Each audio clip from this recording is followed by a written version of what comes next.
And welcome back to another episode of the Manly Garage. After spending an entire day, about 3 full days, I finally got the motor into a position where it is ready to be installed back into the vehicle.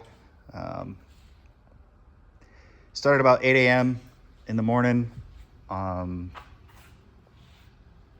days ago, and then I've been going pretty much nonstop ever since. I have taken a few breaks just for take some 3D scans of some specific parts and things along those lines. I'm just pretty much going around now, double checking everything, making sure I got all the appropriate connectors plugged into the appropriate places, making sure that all of the electrical connectors and bolts that I did touch did end up going back in tight. This is a kind of like a really unique design here for the coolant lines and oil lines that feed into the turbos. Thought those are pretty slick. It's all held in with one bolt, and then they're all O-ring connections. Hey, look at that. I still got to tighten down the turbo oil and coolant feed lines. But I'm slowly getting there. I mean, just a little bit at a time. These turbos have some really nice geometry to them. I really like how close they are and tight they are into the valley. Helps keep a lot of the thermal mass from dissipating into the exhaust manifold, which helps keep power up and things along those lines. One thing I want to kind of point out to you guys on these motors, and it's just stuff that I noticed as I was working on it. Anywhere there's like one of these white marks, that's where you're gonna end up hooking one of these little cable ties to. Little yellow mark, clips in. White mark, we've got a cable spacer there. So you wanna kind of keep your eyes out for those things as you're working along on these motors. This guy right here, it's got a little nipple, need to snap that in. Before you end up installing any motor that you've done major work on, you want to make sure you kind of go around and just look for that stuff in general. Like for instance, I just found this guy for the wiring harness. This one obviously clips on right here. So he's going to end up hanging out there, and he's got to go down there. But unfortunately, with the motor lifted into the air the way it is, this bracket is bent in, and I'm going to end up having to bend it out. The bracket the factory bracket that's lifting the motor. This is not the specific tool required to install these motors from Audi. I'm sure they've got some special part number 1, 2, 3, 4, 5, 6, 7, 8, 9, 10 Echo Golf or whatever. This is just a little Harbor Freight. I think they're like $50, but it allows you to tilt the motor, which is really handy as you're coming in and out of the car. Just being able to angle it up or angle it down without having to physically lift it. You just twist the handle a few times and up or down it goes in the back. I've got the flex plate installed. Some of the like trickier spots to work on, there really aren't any. The most difficult thing is making sure that you get all of your vacuum lines into the right places and woven into the wiring harness correctly. I don't know if you guys saw in the previous video, but there's like a lot of really small, intricate lines. This little, trying to center it up there. There's a little coolant crossover line that goes from head to head that ends up coming out and popping up right here. Anytime you handle the connectors that join coolant lines like this, they are so easy to break, so go really slow with them. One other really good tool that I have found that I really enjoy using is this spring clamp tool. And this allows you to get to those like hard to reach hose clamps. You know, these guys here, they're really weird. You can actually slide this guy pretty much in anywhere. And I know my videos are a little crazy as I try and get things going. And I just got to get this, there we go, now it's started. Anyways, you get that in place, and then you come down here and you can just squeeze your hand, and you can see it slowly opening up. There we go. Now it's released and locked. And I don't have to hold it at this point, and the clamp is still loose. So that's really nice. And speaking of clamps, you'll notice on all these hoses, there's a little white index line. There'll be a casting mark that goes up against. So you wanna make sure that you get your hose up against that casting mark, and that'll make sure that your hose is in just the right spot. And then there's like an index in white on the hose itself, and that's where you're supposed to release your clamp. And that will make it easier for you to work on. But then when it comes time, all right, everything's lined up, everything's in place. You're just gonna push this little red button, and that's gonna release it. So I'm gonna end up holding this hose up into position because I don't want it out of position. And then I just push the little red button on the clamp and release, and then out it comes. And that works, that spring clamp works on little guys, big guys, it doesn't matter. It's slightly adjustable. So there's a little screw down here at the bottom. So if you're working on a really large clamp, you can unscrew it. And it's tempting to leave it like all the way tightened down all the time. But if you do that, you're gonna end up deforming the wire that the spring clamp works with. And that ends up jacking it up pretty good. So try to avoid applying too much tension or pressure. A couple other things that needed to be done that were kind of unique that I hadn't seen before. From the factory, this oxygen sensor wire is actually zip tied up in place like this. Let's see here. That's gonna be the driver's side rear O2 sensor. It actually weaves all the way down to the bottom of the motor and connects in right here. So that's something to look out for. If you have to replace a rear oxygen sensor, it can be a bit of a pain in the ass. So keep your eyes out for that. Yeah, I mean, that's pretty much it. It was a lot of work for what should have been more or less like a swap the turbos on job. Plopping the turbos on literally took me like 30 minutes, but like I said, I've got 2 days into just swapping the entirety of the wiring harness, the electrical connectors, stuff that was just randomly broken.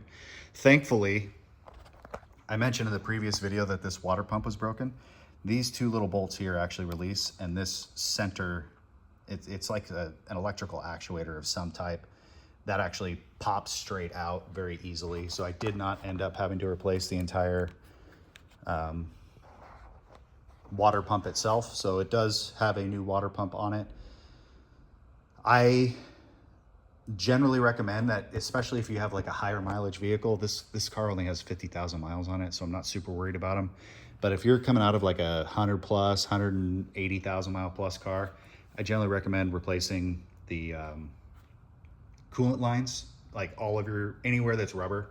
While you're in here, just go ahead and take care of it, because the front end of the car does end up having to come off to get access to those. But like I said, all this is really low mileage. One thing I 100% am going to replace are these intercooler O-rings. You can see there's just like a little bit of deformation in them. The O-rings are cheap. So just go ahead and, I only use the OEM stuff, like this guy. You can see it where it's just deformed from time and use. And then obviously all of the turbo O-rings, anywhere that you're gonna be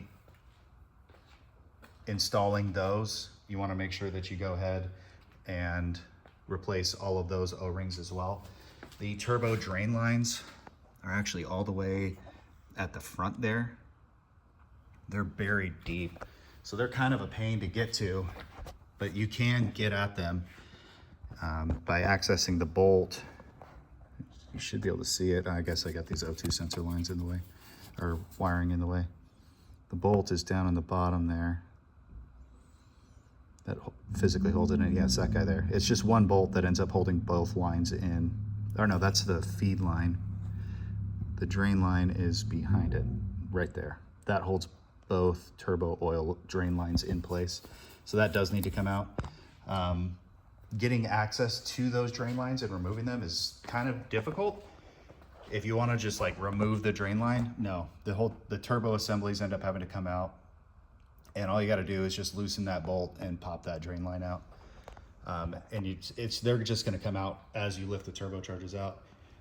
One thing I thought was really cool about this motor versus the EA825 is that the crankcase oil separators are actually located on the top of the motor. This guy here, and then they have one for each side, and then this guy here. So Audi has really, I don't know if you guys remember like the old 4.2, like the first direct injected motors. They had a lot of issues with oil buildup in the crankcase vent system. And one thing that I thought was pretty slick is that, well, follow-on problem before I continue showing you Audi's solution to it, was you'd get a lot of carbon buildup inside the intake ports themselves. And this motor's got 50,000 miles on it. And let me see if I've got a flashlight handy that's functional. I don't know what I do. Yeah, I do. I've got the Milwaukee light. It should be in here somewhere. I don't know. I've got too many tools and not enough organization yet. We literally just plopped everything in here and went straight to work, getting this guy back up on the road so that we could continue with our R&D and all of our development work. Need to get this back out of the shop because this is where our MD500 Mustang dyno is going to end up going. So that needs to happen sooner than later. Ah, there it is. Found it. And I am not sponsored by Milwaukee in any capacity, but if you don't have one of their 3/8" ratchets, holy smokes, you want to talk about a time saver. That thing, and just like I'm gonna set you guys down for a second. You want to talk about a time saver. Holy smokes. That sucker, upside down. All right, there we go. We're back right side up. Obviously not a professional video guy. I don't know, I'm more of a car nerd. Anyways, I actually haven't looked down these intake ports yet, but I mean, for 50,000 miles, minimal, like very minimal carbon buildup. I mean, there's obviously some, you know. It's a direct injected motor, but these new oil separators, man, they work really well. 50,000 miles, there is some, but I mean, not enough where I would actually be worried. I still got the intake manifold on this side. The cool thing that they did to avoid it was they went to not only dual oil separators per valley, whereas the previous generation just had the one. Now they've got heating elements that actually heat the crankcase vapors. So like this guy here, that's a crankcase vent heater. So it keeps that vapor hot and helps it remain atomized as it travels up into the turbochargers. So this would be like for the suction phase. And then while the turbos are under boost, and then it keeps it heated while it's just part throttle as well. So Audi's recognized that you got to keep that vapor hot. And I don't know about you guys, but I remember on some of those older motors, they would get straight up caked up in 50,000 miles, like to the point where they would have some pretty serious intake restriction and actual reductions in horsepower just because the intake track was, or the intake ports themselves and the valves were just so caked up with material. But yeah, this is coming along, and I'm really excited to get this motor back in the car and get this car back on the road and get back to development work. We've got a client who's going to be running our files here in the next couple days. He's pretty excited about it. He mentioned that he's going to be posting publicly, but it seems like the vast majority of our clients don't really speak a lot publicly about the stuff that they run, which, you know, I'm not super worried about as long as they're happy. That's all that matters. And this business generally, like I would say 99.9% of the time, no news is typically good news. But this is the overall motor. It's finally back in one piece, ready to go back in. Probably going to get back at it again tomorrow. Show you guys a little bit of what has to be done coming out. We got the starter, and that's held in with a single bolt. It does look like it's 2 bolts. Yeah, 2 bolts. 1, 2, looks like, yeah, this guy is the bottom, that one's the top. It looks like the top one ends up going up here, bottom one goes right there. Something that you may not know is on these automatics, on the bottom there's this little plastic inspection cover. Before you attempt to remove that motor, there's 6 torque converter bolts that end up having to be physically removed from the motor. And you can, if you're clever, you can hold the front of the motor with a breaker bar. I just wrapped my leg around it and was able to get the bolts, and you get them in from the bottom here. I don't know if you guys are gonna be able to see up in that cavity or not, and whether or not this thing's even focused or if it's bright enough, but it's in there, like right in here where my finger's kind of pointing. I don't know if you can see that, but you can slide a breaker bar in there and break those bolts loose and get them out. There's just 6 of them. They come out really easily.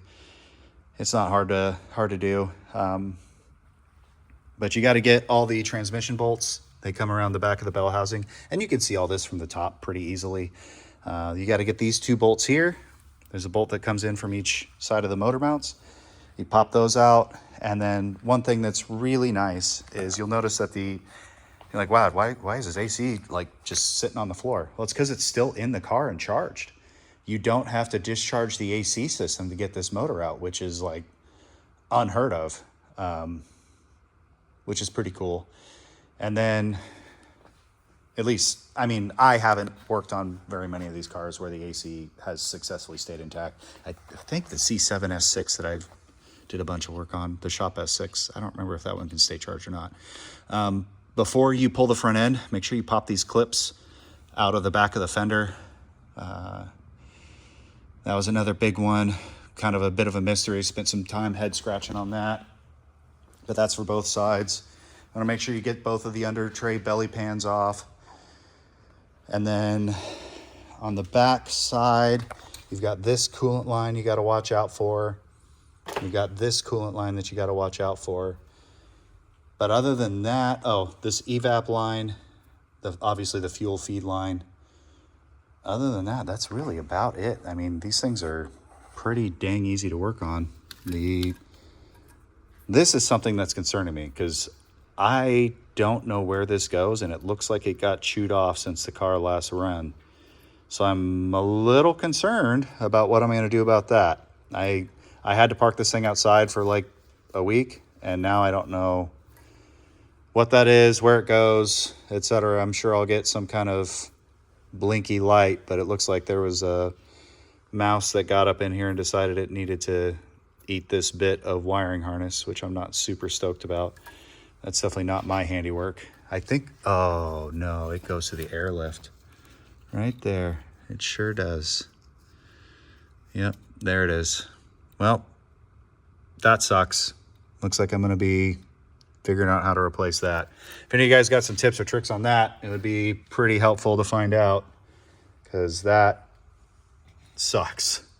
Looks like something got up underneath this tray and hung out in there and chewed that all up, because I definitely didn't rip that out on the way up. That's something I would have been paying attention to. Yeah, it looks like that side's good. Knowing my luck, I probably got to like replace the whole shock or something like that. It's just kind of the way these projects go. Another thing that I found really handy on this project are these guys here. It's made by a company called Tight Reach, but you can put your impact driver in so it faces out this way, and then you install this little 3/8 inch bit, and then you can feed it down here and then you put your impact driver on reverse or on Tighten, and then it will actually reverse out from the same direction. You can get this into some really tight spaces without having to worry about damaging things, or I mean realistically just like being able to use an impact wrench in tight spaces is pretty awesome. Anyways, that's about it for now. I hope you guys have a great weekend. I'm going to see what I can do about getting this motor back in, and then it looks like I got to figure out what I got to do about getting this suspension. Yeah, that definitely goes right into the top of the shock there. I got to see what I can figure out about getting that fixed. Hopefully I can just pop it out and repin it, but man, that's a bummer. That looks expensive if I have to replace the whole shock. All right, gentlemen and ladies, of course, enjoy your weekend. Make sure you like, subscribe, comment, yada, yada, yada, blah, blah, blah. Hit the bell, standard YouTube crap. I've got to hit a couple of more bolts. That guy there, that guy there. Looks like I need to tighten down the hose clamps on the boost tubes, and then I think I'm going to call it a night. I'll catch you guys later. Let me know in the comments if there's anything else you guys want to see on this motor before I reinstall it. More than happy to get that done, probably first thing in the morning. So get those comments in quick because this thing's going in tomorrow. Bye.